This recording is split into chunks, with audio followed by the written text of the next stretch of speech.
What's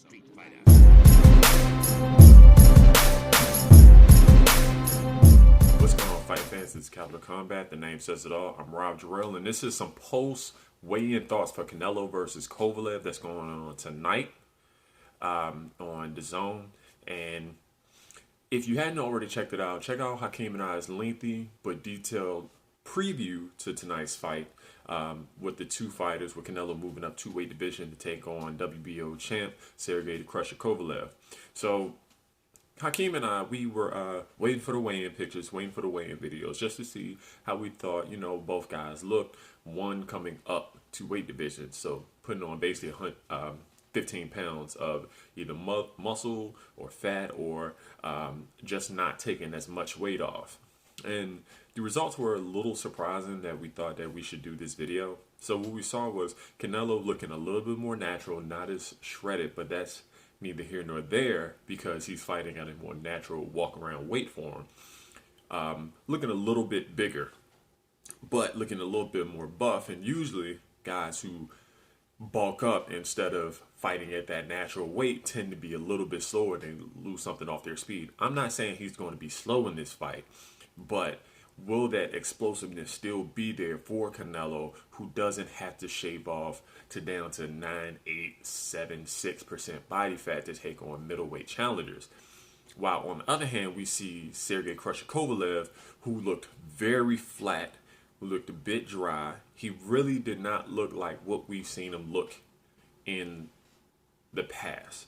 Now, both guys always have problems with conditioning, so will the extra weight hurt Canelo's conditioning, and will that flatness that Kovalev looks like he either had a poor camp or a poor weight cut? Not to say that he had a bad camp, because there are reports that came out with Dennis Douglas that he had never felt power from a guy who attacked his arms in the guard on purpose. And like me and Hakeem said, if he puts him in that high guard, he's just going to hit. A lot of people in the past with Canelo have really aimed and try to sharpshoot or go for the face, where some guys, instead of concentrating on hitting him in spots that are very showy, did not try to break him down. Instead of just aiming for those scoring areas, it looks like Kovalev is going to aim for whatever he can hit to break down a naturally smaller man moving up to his division.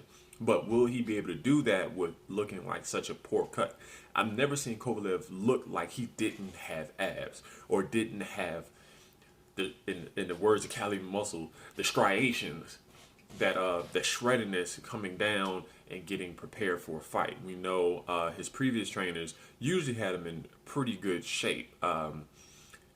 With John David Jackson saying training Kovalev for a while, Kovalev felt like he overtrained him. Well, we don't know if he overtrained for this or we undertrained for him, or they just miscalculated the weight cut. So it's going to be, if you thought that Kovalev was just going to wash him or take him out, it's going to be much closer because of the condition it looks like Kovalev was in. Now, we could be wrong. He could look completely fine, but definitely look for him to fade after the 6th round. I think it's going to be noticeable. With Canelo, what is he going to be carrying? Now, we know if he has a proper weight cut, remember, he looked pretty bad against Mayweather as far as his conditioning. Then instead of fighting 154, he would have that extra pound, fight at 155, then, or 156, and then fighting Julio Cesar Chavez, fighting 164. So those catch weights allow him that extra bit of energy, so he didn't have to take that extra little bit of fat or extra little bit of water. But now that he's going to have much more water and fat weight, will he be sluggish in this fight? If he did bulk up, will he be sluggish, and will those lactic acids really take its toll on his body in this fight? So that remains to be seen. We're still picking Canelo by decision because he's given the benefit of the doubt for those showy punches, those explosive punches. But if he can't do that consistently, and he's getting tagged up versus Kovalev in between those showy punches, and he's not being able to push him back or take advantage of the poor weight cut from what it seems like Kovalev had, and Kovalev still just, instead of scoring, just consistently places mental pressure on him, hits him whenever and wherever to break down his arms, his legs, and Canelo can't do the same by delivering punches to Kovalev's midsection, then Canelo's in for a long night and can lose by decision and possibly knockout, which again is a lose-lose situation, or lose-lose monetary win. I got a paid situation for Kovalev, while Canelo is in a win-win situation where if he wins, he's a legend. He's automatic Hall of Fame. If he loses, well, there's not a lot of guys who are in those dare to be great moments, like taking on the best challenges,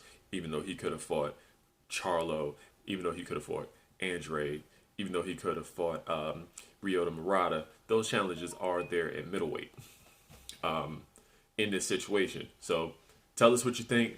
Hit us up on Facebook, Twitter, Instagram. Email us at capitalcombat@gmail.com. Put your thoughts down below. Like, share, and subscribe this video. And until next time, bye. This is round one, and you've already lost. They don't seem to see that everything we've done is coming.